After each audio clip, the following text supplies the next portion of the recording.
आज मुख्यमंत्री डॉक्टर मोहन यादव जी की अध्यक्षता में कैबिनेट की बैठक संपन्न हुई है और जिसमें बहुत ही महत्वपूर्ण फैसले हुए हैं, जिसमें एक तो रीजनल इन्वेस्टर समिट सागर में 27 सितंबर को होने जा रहा है। जैसा कि आप सब जानते हैं कि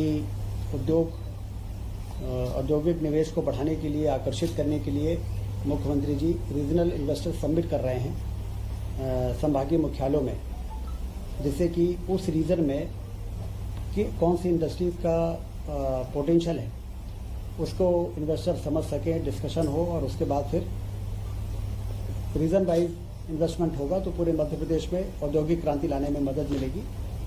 तो 27 सितंबर को जो सागर में इंडस्ट्रियल समिट होने वाला है, उसके तैयारी में पिछले दिनों मुख्यमंत्री कलकत्ता गए थे और कलकत्ता में अभी तक का सबसे अच्छा रिस्पांस उन्होंने देखा। हम सब जानते हैं कि उद्योग के मामले में हमारे देश में कलकत्ता एक ऐसा स्थान है जहां पर शुरू से ही जूट से लेके और तमाम तरह की इंडस्ट्रीज की शुरुआत हुई थी। तो वहाँ के लोगों ने बड़ी रुचि दिखाई है मध्य प्रदेश में आने की। मध्य प्रदेश में जिस तेजी से विकास हुआ है, शांति का टापू है मध्य प्रदेश। बिजली, पानी और सड़कें शानदार बन गई हैं, हवाई अड्डे बन रहे हैं, रेलवे लाइनों का विस्तार हो रहा है। इसलिए एक बहुत अच्छा रिस्पांस मुख्यमंत्री जी ने वहाँ पर फील किया और हम सभी उम्मीद करते हैं कि रीजनल यूनिवर्सिटी कॉन्क्लेव जो सागर में होगा, उसके बाद अगले महीने रीवा में होगा, फिर होशंगाबाद और फिर शहडोल में होगा। उसमें हमें देश भर के वो तमाम उद्योगपति जो अभी अन्य राज्यों में ज़्यादा रुचि दिखाते थे, वो मध्य प्रदेश में बहुत तेजी से आकर्षित होंगे। इसी तरह से रिन्यूएबल एनर्जी इन्वेस्ट 24 जो गांधीनगर में हुआ, प्रधानमंत्री जी स्वयं वहाँ पर उपस्थित थे। वहाँ पर मध्य प्रदेश में जो रिन्यूएबल एनर्जी के क्षेत्र में काम हुआ है, उसकी बड़ी सराहना हुई है। चाहे वो रीवा का सोलर प्लांट हो 750 मेगावाट का, जिससे दिल्ली की मेट्रो चलती है, चाहे ओंकारेश्वर में फ्लोटिंग सोलर प्लांट का जो एक बहुत ही इनोवेटिव पहल रही है, उसकी भी बड़ी तारीफ हुई है। और पिछले वर्षों में जिस तेजी से रिन्यूएबल एनर्जी में यहाँ पर काम हुआ है, आने वाले 2 वर्षों में लगभग उतना ही क्वांटम हमारे प्रदेश में जंप होने वाला है। चाहे वो सोलर प्लांट हो, चाहे वो विंड एनर्जी हो, चाहे वो मिनी हाइडल प्लांट्स हो। इस मामले में भी वहाँ पर मध्य प्रदेश की उपस्थिति दर्ज हुई है। ये भी हम सबके लिए बड़ी उपलब्धि है। आज कैबिनेट में सोयाबीन उपार्जन की नीति को मंजूर किया गया है। जैसा कि आप जानते हैं कि भारत सरकार ने इसका समर्थन मूल्य 4,892 रुपये घोषित किया है और कैबिनेट ने ये तय किया है कि 25 सितंबर से 20 अक्टूबर तक किसानों का पंजीयन होगा और 25 अक्टूबर से 31 दिसंबर तक इसकी खरीदी होगी। 1400 उपार्जन केंद्र बनाए जाएंगे। एमपी वेयर हाउसिंग कॉरपोरेशन से उसके भंडारण के लिए बातचीत करके और उनका भंडारण सुनिश्चित किया जाएगा। मार्कफेड के द्वारा इसका उपार्जन होगा और पहली बार मध्य प्रदेश में सोयाबीन का उपार्जन भारत सरकार ने स्वीकृति दे दी है। लगभग 13.68 मैट्रिक टन, हाँ 13.68 लाख मैट्रिक टन की भारत सरकार ने स्वीकृति दी है उपार्जन के लिए। तो ये भी किसानों के लिए एक बहुत अच्छी खबर है। 31 दिसंबर तक, 25 अक्टूबर से 31 दिसंबर तक और 25 सितंबर, इसी सितंबर में 25 तारीख से और 20 अक्टूबर तक पंजीयन होगा किसानों का।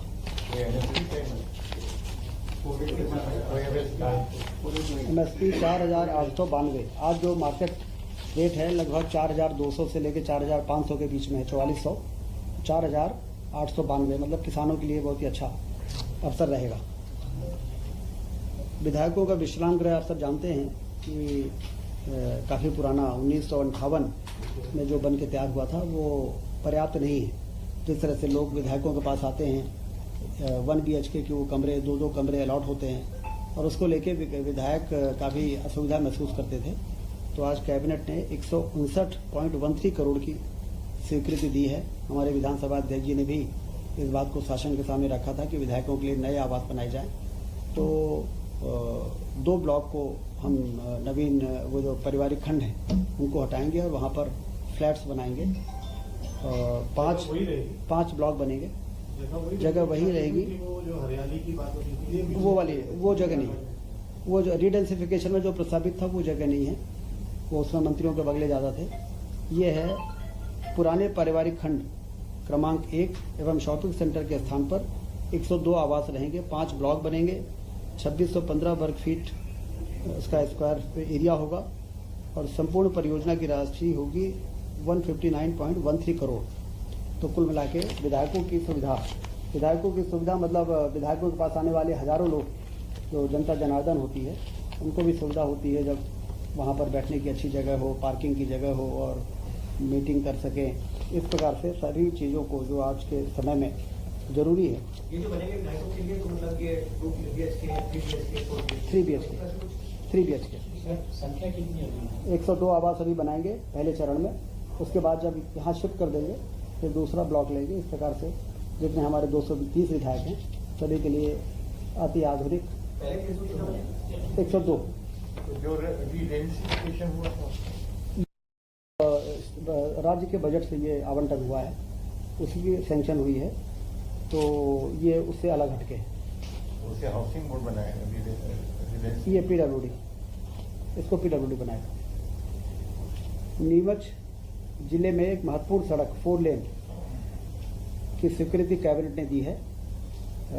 नीमच में एक बाईपास बन के तैयार था, वो 4 लेन था, लेकिन अंदर का मार्ग जो था नीमच शहर तक का 16 किलोमीटर का वो 2 लेन था और शहर का आवागमन के कारण और बढ़ते हुए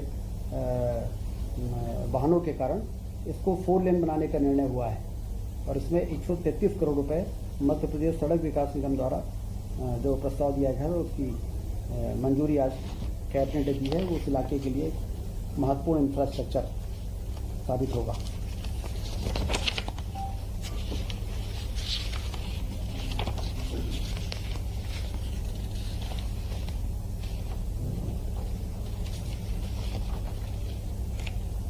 आज के कैबिनेट में यही महत्वपूर्ण इशूज है। विधानसभा अध्यक्ष और उपाध्यक्ष, जैसा कि आप सबको मालूम है कि मध्य प्रदेश सरकार के जितने मंत्री हैं उन्होंने अब उनका इनकम टैक्स जो पहले शासन की ओर से भरा जाता था अब वो मंत्री स्वयं अपना इनकम टैक्स भरेंगे। ये निर्णय हो चुका था। आज के कैबिनेट ने विधानसभा के अध्यक्ष, उपाध्यक्ष और नेता प्रतिपक्ष तीनों का इनकम टैक्स वे स्वयं भरेंगे। ये आज प्रस्ताव जो आया था उन्हीं की तरफ से आया था विधानसभा में। आपको ध्यान होगा कि अध्यक्ष जी ने भी कहा, फिर उपाध्यक्ष जी ने भी कहा, फिर नेता प्रतिपक्ष जी ने भी कहा। आज कैबिनेट ने उसको हाँ उपाध्यक्ष जब आएंगे तब। अभी तो ये अभी अध्यक्ष और स्पीकर वो नेता प्रतिपक्ष, तो इनका इनकम टैक्स भी अब वो स्वयं भरेंगे। इससे राज्य शासन का बोझ भी कम होगा और एक नैतिक रूप से ये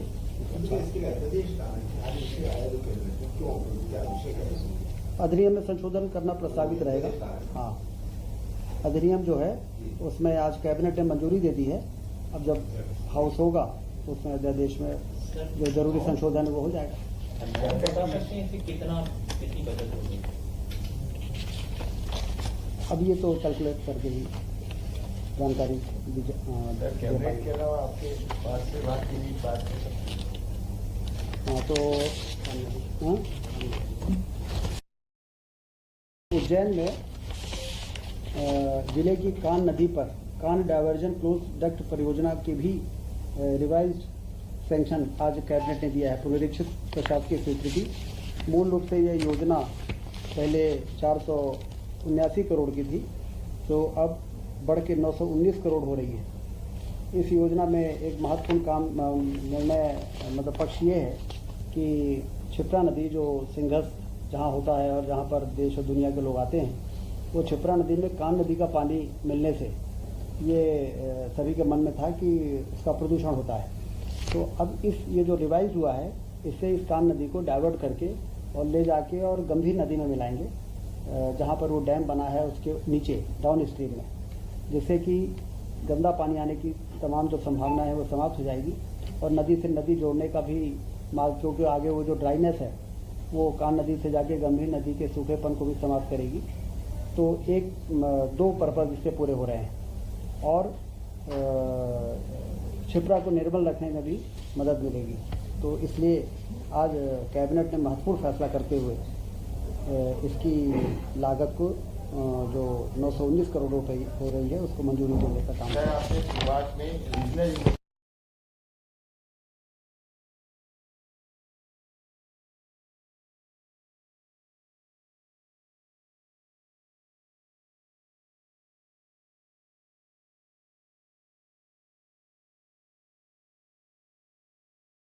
को ध्यान होगा, एक समय ऐसा था कि मध्य प्रदेश के बारे में धारणा अच्छी रही थी पूरे देश में और दुनिया में कि ये इन्वेस्टमेंट डेस्टिनेशन हो सकता है, क्योंकि यहाँ में बिजली का संकट था, यहाँ पर सड़कें अच्छी नहीं थी। मध्य प्रदेश की ब्रांडिंग आखिर किस आधार पर पूरे देश में की जा सकती थी? पहले बेमारू राज्य था और इसलिए उस समय तेजी से इंफ्रास्ट्रक्चर का डेवलपमेंट हुआ और मुंबई से लेकर महानगरों में और देश और विदेशों में भी जाके बताया गया कि मध्य प्रदेश में बहुत पोटेंशियल है, यहाँ इरिगेशन है, यहाँ पर पावर सरप्लस स्टेट है और उससे लोगों को बुला के एक वातावरण तैयार करने में पहले के इन्वेस्टर समिट ने भी अपनी बड़ी महत्वपूर्ण भूमिका निभाई थी। और उदाहरण के लिए आप देखिए, वॉल्वो आइशर जैसा ऑटोमोबाइल का इतना बड़ा जो ब्रांड है, उसने पहले एक प्लांट लगाया, फिर दूसरा लगाया, फिर तीसरा लगाया, फिर छठवां प्लांट लगाया मंडीदीप के पास। तो कुल मिला के पहले भी आज जो अभी हमने रिन्यूएबल एनर्जी के बारे में आपको बताया, विंड एनर्जी में, सोलर एनर्जी में बहुत तेजी से लोग आए। लेकिन आप जो डॉक्टर मोहन यादव जी के नेतृत्व में जो हो रहा है कि अब हम नीचे घुस रहे हैं, क्योंकि अब हमारा इंफ्रास्ट्रक्चर, हमारा रेलवे लाइन, हमारा एयरपोर्ट जिस तरीके से विकसित हो रहा है, तो अब लोगों को जब वो रीजनल एरिया में जाते हैं, संभागीय मुख्यालय में, तो जमीन की उपलब्धता से लेके और कई चीज़ों की आसानी से उनको